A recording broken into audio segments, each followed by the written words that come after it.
অনেক দিন আগের কথা। এক দূর দেশের ছোট্ট গ্রামে থাকত এক গরিব কাঠুরে। তার ছিল ৩ ছেলে।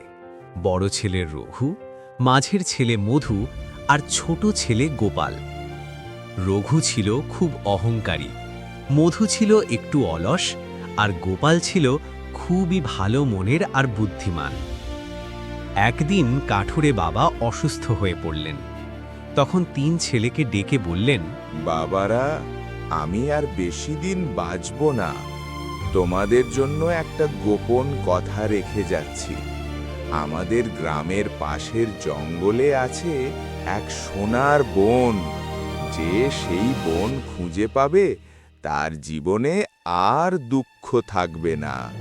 এই কথা শুনে ৩ ভাইয়ের চোখে লোভের ঝিলিক। পরদিনই ৩ জন ঠিক করল তারা সেই সোনার বন খুঁজতে যাবে। প্রথমে বড় ভাই রঘু বেরিয়ে পড়ল, হাতে কুড়াল, মনে অহংকার। জঙ্গলের মধ্যে ঢুকতেই সে এক বৃদ্ধার দেখা পেল। বাবা, একটু জল দিবি? খুব তেষ্টা পেয়েছে। আমি কি তোমার চাকর নাকি? নিজে গিয়ে খাও। এ কথা বলেই সে এগিয়ে গেল। কিছুদূর যেতেই হঠাৎ চারপাশ অন্ধকার হয়ে গেল, আর এক ভয়ঙ্কর আওয়াজ। যে দয়া করতে জানে না সে সোনার বন পাবে না। তারপর রঘু আর কখনো ফিরে এলো না। তারপর মাঝের ভাই মধু বেরোল। সেও একই জঙ্গলে ঢুকল আর একই বৃদ্ধার দেখা পেল। বাবা, একটু জল দিবি? আচ্ছা, নাও, কিন্তু তাড়াতাড়ি করো, আমার সময় নেই। বৃদ্ধা জল খেয়ে হালকা হাসলেন।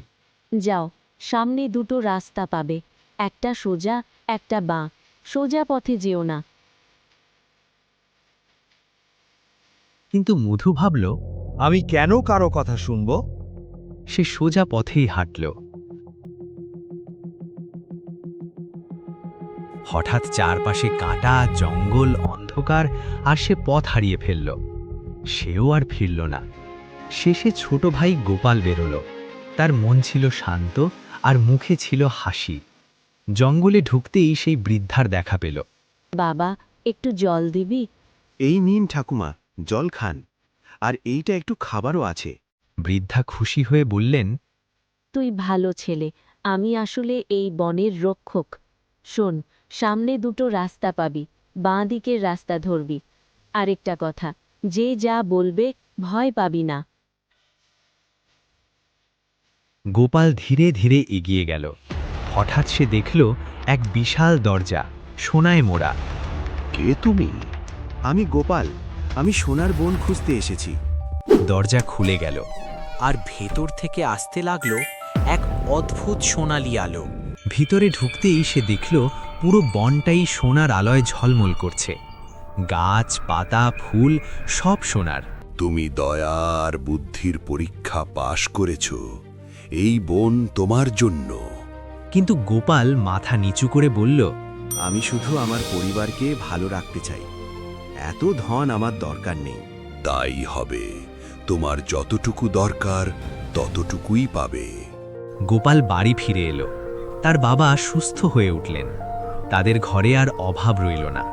আর রঘু ও মধুর কথা, তারা সেই জঙ্গলের মধ্যেই হারিয়ে গেল। অর্থাৎ অহংকার মানুষকে ধ্বংস করে, আর দয়া ও বুদ্ধি মানুষকে সফল করে। লোকেরা ধন খুঁজতে যায়, কিন্তু সত্যিকারের ধন থাকে মানুষের মনেই। এমন আরও গল্পের জন্য সাবস্ক্রাইব করো।